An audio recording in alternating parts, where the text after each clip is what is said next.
It's really funny how much this discourse has changed. I don't normally do this, but I think it's good to hear how far right this country has become on the issue of immigration. Here is George H.W. Bush and Ronald Reagan debating on immigration in 1980. Okay? This is the Republican primary. These are both Republican presidential candidates, okay? Let's take a look. Yes, my name is David Grossberg, and I'd like to know, do you think the children of illegal aliens should be allowed to attend Texas public schools free, or do you think that their parents should pay for their education? Who are you addressing that to? I think you're first in this. He was looking right at you. I said he was.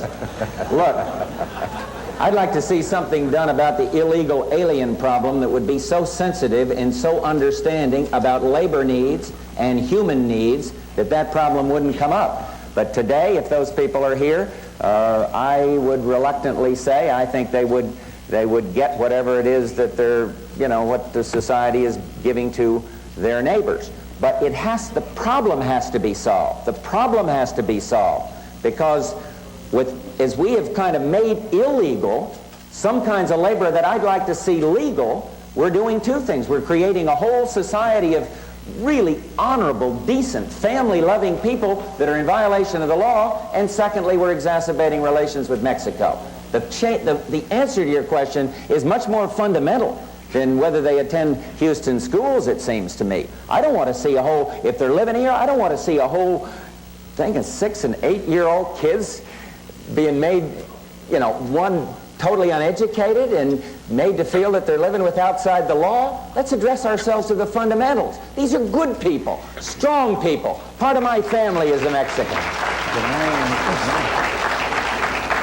This is to the left of Joseph Robinette Biden's position in 2024. Okay? Do you understand? The Democrat in 2024, the Democratic Party, which ironically, he ran for president after this cycle, Joe Biden did. The situation in 1980 is the exact same in 2024. Brilliant take. It is. The American population has grown, right? And the share of immigrants that are trying to come into the country to legally seek asylum has grown as well. Unless you think that the undocumented migrants now are somehow more like violent than they were back then, okay? And that they're doing more crimes or something, which by the way, there is no empirical evidence for. There's only actual data that shows the exact opposite of that reality, a reality that Republicans have basically made reality by just lying about it over and over again, okay? But something that you need to understand here is that the situation in the 1980s is not that different from 2024 at all, at all. America has always relied on a steady flow at all. No, actually,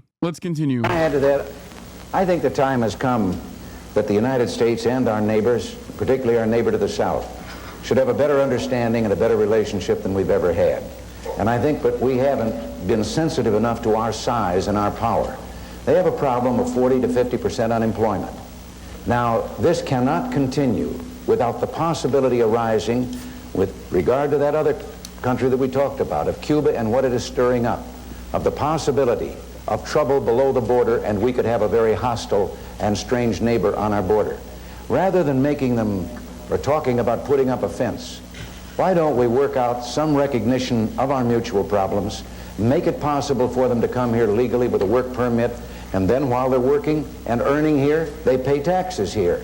And when they go... The irony of this is that this ultimately was an inherently exploitative way to take advantage of a steady flow of migrant workers that come into the country. And we've moved even further beyond this level of exploitation. We rely, like they do this in Europe. They do this with Polish people in Europe. They did this with Turkish migrant workers in Germany. Like many Western liberal countries already rely on a two-tier labor system, right? Where they actually process all of the people that are coming in, give them paperwork, and take advantage of the material conditions of their home countries and take advantage of the currency exchange in an effort to drive down wages for the entire fucking population, and take advantage of a group of migrant workers that they can exploit more than the average American worker, the average documented worker of whatever the host nation is. Having said that, okay, the craziest part about it is that America was like, nah, that. We should just keep them illegal. That way we can exploit them even more. Do you understand how fucking insane that is? Want to go back, they can go back, and they can cross and open the border both ways by understanding their problems. This is the only safety valve right now they have with that unemployment that probably keeps the lid from blowing off down there. And I think we could have a fine relationship, and it would solve the problem you mentioned also. Yeah. Here's Ronald Reagan speaking about in 1986, signing a ceremony for Immigration Reform and Control Act in the Roosevelt Room, talking about amnesty. As you guys know, this is one of the biggest pieces of shit in American history. One of the worst American presidents of all time. Okay. He's up there with George W. Bush. He brought about the accelerated neoliberal era. He is responsible for pretty much every inequality that Americans face, every inequality that Americans see. He is responsible for all of the bad and none of the good. Okay. 1980s when worker productivity stopped being tied to wages and wage growth stopped. This is what he had to say about fucking amnesty. Tuesday's election, and I want to congratulate all of you in the House of Representatives who've just been reelected. This bill, the Immigration Reform and Control Act of 1986 that I'll sign in a few minutes, is the most comprehensive reform of our immigration laws since 1952. It's the product of one of the longest and most difficult legislative undertakings in the last 3 Congresses. Further, God, they're also old. Brother, there are a lot of similarities with this Ronald Reagan and our current sitting president. And by that, I mean their brains. Ronald Reagan at this point, I believe, was in the beginning stages of Alzheimer's. Ronald Reagan in the United States of America and Margaret Thatcher in the UK is perhaps most singularly responsible for the fall of Western civilization. Okay. Not that I give a shit about that sort of thing, but yes, absolutely. When you think about like material conditions worsening, when you think about gross inequality, the wealth disparity, okay, these two brought about the absolute worst change in the Western world. it's an excellent example of a truly successful bipartisan effort. The administration and the allies of immigration reform on both sides of the Capitol and both sides of the aisle worked together to accomplish these critically important reforms to control illegal immigration. In 1981, this administration asked the Congress to pass a comprehensive legislative package including employer sanctions, other measures to increase enforcement of the immigration laws, and legalization. The Act provides these 3 essential components. Distance has not discouraged illegal immigration to the United States from all around the globe. The problem of illegal immigration should not, therefore, be seen as a problem between the United States and its neighbors. Our objective is only to establish a reasonable, fair, orderly, and secure system of immigration into this country and not to discriminate in any way against particular nations or people. I would like to recognize a few of the public servants whose unflagging efforts have made this legislation a reality. Senator Alan Simpson, Congressman Dan Lundgren, Chairman Peter Rodino, Congressman Ron Mazzoli have long pursued and now have attained this landmark legislation.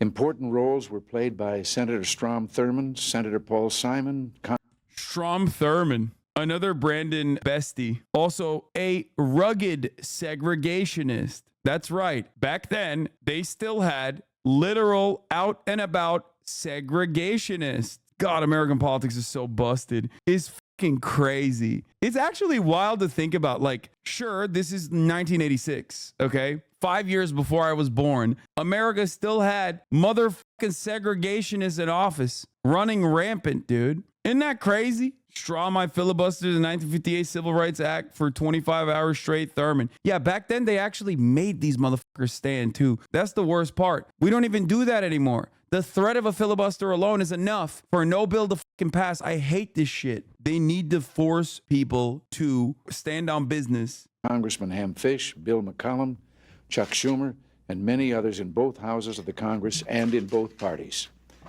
Additionally, I would like to note the excellent efforts of members of my administration who have worked so hard over the last 6 years to make this bill signing possible today.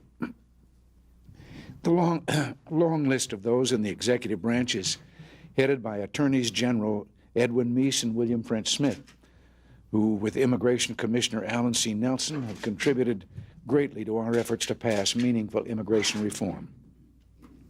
Future generations of Americans will be thankful for our efforts to humanely regain control of our borders and thereby preserve the value of one of the most sacred possessions of our people, American. Yeah, people forget that like Reagan and Nixon are Californian. California used to be red.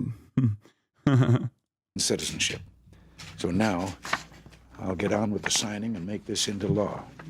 Hope nothing happens to me between here and the table.